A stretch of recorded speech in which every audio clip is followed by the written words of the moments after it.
পাইছি হাদিস শরীফে কেউ যদি আয়াতুল কুরসি পড়ে, কি পড়ে?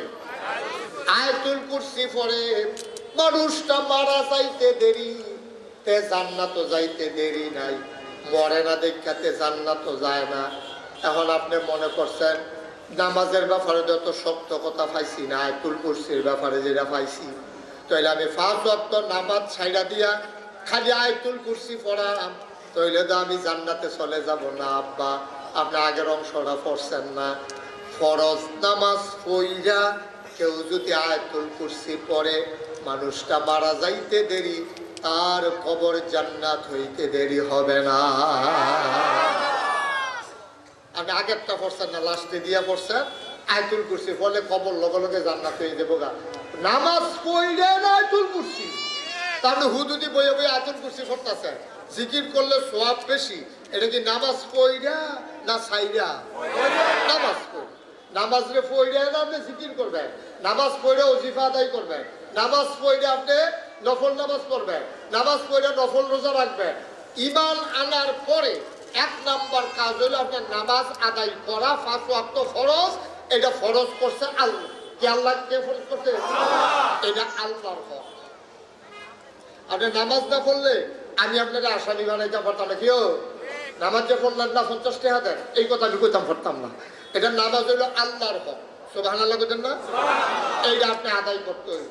এখন এই হকের ভিতরে আবার কি আছে? সবচেয়ে বড় দায়িত্ব যেটা, এটারে শরীয়তের ভাষায় কয় ফরজ, আর সবচেয়ে খারাপ যেটা, এটারে শরীয়তের ভাষায় কয় হারাম। কি কয়?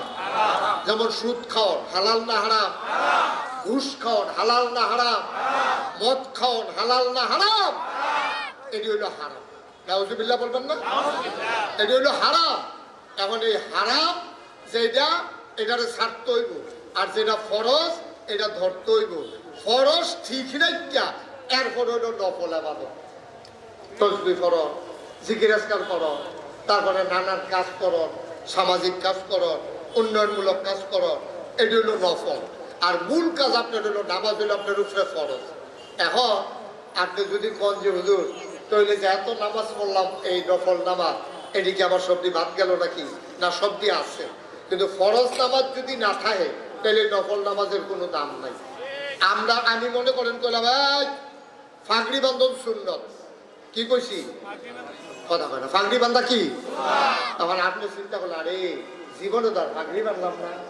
হুজুরে যার যা মাহফিল বাটফাড়া কইলো ফাগড়ি বান্ধা সুন্নত, তো একটা কাম করি, আচ্ছা যেহেতু আন্দাজ আছে আড়াইলের ভিতরে মাহফিল, বাইক যাও না রাখি দিয়া আপনি যদি লুঙ্গিটা টান দিয়া সিরা মাথার ফাঁকি বেঁধে আটেন, কি কিরকম বলবো?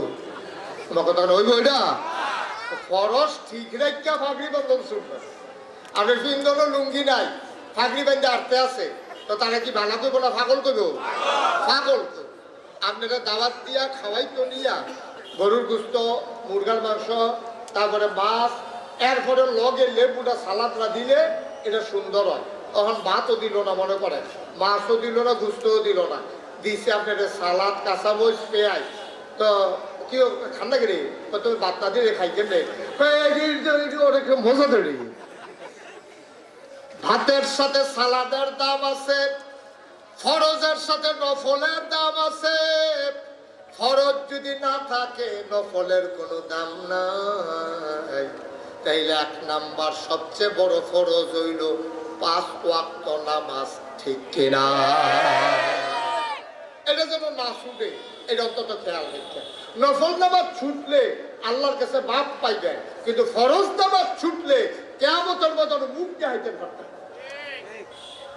ঠিক কিনা? কন তো হুজুরে যে এই ওয়াজ করছে, তখন মাহফিলের ভিতরে তো অনেক লোক আছে, তো সকলে মিলা কইতাছে, হুজুর আপনি যে কইলেন এই ফরজের সারা জীবনের এই কথাটা হয়েছে, সারাটা জীবন আপনি যদি নফল নামাজ পড়েন, ফজরের ফরজের একটা সেজদার সমান সারাটা জীবনের নফল দিয়েও আপনি এক সমান করতেন পারতেন না। সুবহানাল্লাহ। হুজুরে যখন এই ওয়াজ করছে, এখন মাহফিল একবার খেলিয়ে হুজুর তৈলে আমি যে এত নফল নামাজ পড়লাম, এদিকে ফাও গেল কেন? কি ফাও গেল? তো তৈল কর, আপনি যে কইলেন সারা জীবনে নফল বেড়াইয়া মিলাইয়া ফজরের একটা সেজদার সমান হইতো না ফরজের, তৈলে কি আমার নামাজ দি বাদ? আমার কি শূন্য নফলের কোনো দাম নাই? এবার আপনি কইবেন কইলে কত্রি নফল হইলে একটা ফরজ বানান যাইব, এটা আপনি বুঝাই আপনারা কইয়া যাবেন। হুজুরে কই জীবনে তো এই কথা কেউ কইছে না। এই প্রশ্ন তো 40-47 বছর ধরে মাহফিল করি, এই জিজ্ঞান তো আর কেউ জিজ্ঞেস এটা কি তারে জিজ্ঞাইলো যে কয়টা নফল মিলাইলে একটা ফরজ হয়? হুজুরে কত ধুম ধরে কইয়া গেছি যে কেমনে বুঝাইতাম তারে নফল মিলাইলে যে ফরজ হয় না। হুজুরে তো তাই যেমনি জিজ্ঞেস কইছে, হুজুরে তো তার জবাব দেওয়ার লাগবো। তো হুজুরে কত ধুম ধরে থেকে হুজুর আছে খুব বুদ্ধিমান। হুজুরে পুচকি হাসি দিয়া কয় কি টানা জিজ্ঞাসলাম? হুজুর জিজ্ঞাসলাম কয়টা নফল মিলাইলে একটা ফরজ হয়? হুজুরে পুচকি হাসি দিয়া কয় যতটা সুপারি গাছ মিলাইলে একটা নারকেল গাছ হয়।